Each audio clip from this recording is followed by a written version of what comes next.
everyone, today we're going to talk about the top 5 problems with Hyundai Elantra. That's right.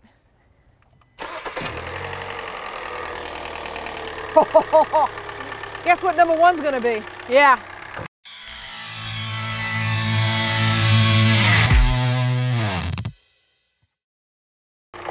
Poor Hyundais. And don't forget to check out 1aauto.com for all your car part needs. So that was number 1, and it's pretty obvious. And if you own a Hyundai, you've kind of probably heard it, unfortunately. Quite a bit of them have problems. Even the Elantra, Sonata, they all have the issue. But the first thing you want to do if you start hearing that noise is check your oil level. That's what the manufacturer is going to tell you to do, the dealer. And you want to check it.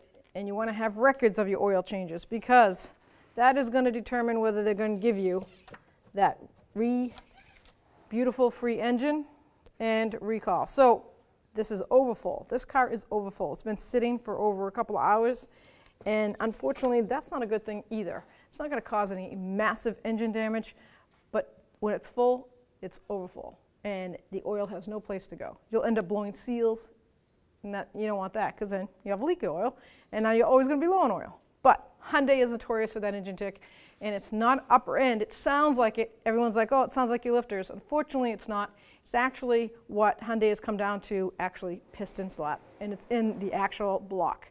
So call your dealer. If you have that noise, get in as soon as you can, hopefully within warranty, and they'll take care of you. And number 2, yep, has to do with the engine again. Of course it does. You say it is a timing chain. It is a no start condition where you turn the car over, crank, crank, crank, crank, crank. You might get out, be able to check, you have spark, you even have fuel pressure, but it won't start. Well, leading up to that, you probably had some timing chain noise. A little bit of chattering, sounds like a deck of cards against a wooden spoke or a metal spoke, especially when it's idling, chattering, and then acceleration, it chatters. What happens is the timing chain guides, which are these little plastic with aluminum backing to them, they hold the chain in tight. Well, they crack and brittle and fall apart. Now the chain has slap, and it skips a tooth on the cam 90% of the time.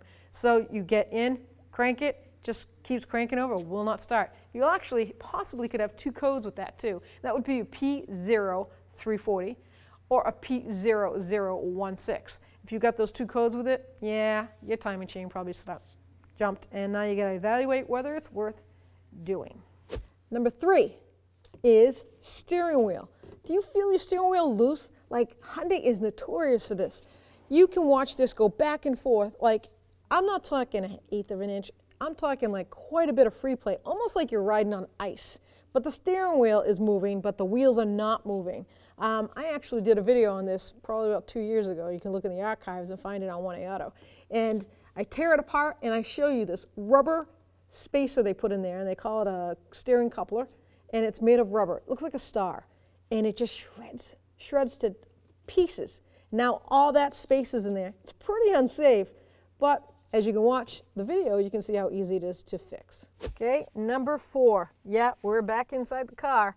Well, this one is pretty weird. A lot of people online really told a lot of stories about this. So basically, when you put your key in the ignition, you start your car up and it's running, you always have this light right here that says passenger airbag off, where there's no weight in the seat. The seat has an actual little sensor in it that tells you if it has 65 pounds or more. When there's nobody in the seat, or you don't have your duffel bag full of equipment, it says that it's off. Well, no one in the seat, the people are saying, no one in the seat, and the light's flashing, like there's a problem. And they look at their dash, there's no other airbag lights on, no other problems. They shut their car off, and they get out. But before they get out, they look on their dash, it's lit up. All the accessory lights are on, radio's still playing, and the airbag light's flashing up there. They're like, what kind of thing is taking over this car? How to solve that real quick? Just put the key back in, start it right up, let it run, shut it off, take your key out, and everything goes away. But what you need to do is go to the dealer. There is a reflash for that program. It just has to update the little computer telling it what to do and what not to do. Number 5, which if you do own a Hyundai and you are looking at me right now, you might actually have this problem.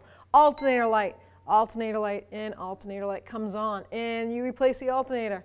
I don't know, 6 months, 8 months, even a year. Perfect year when the warranty ends and the alternator light comes back on. I can personally say I fell victim to this.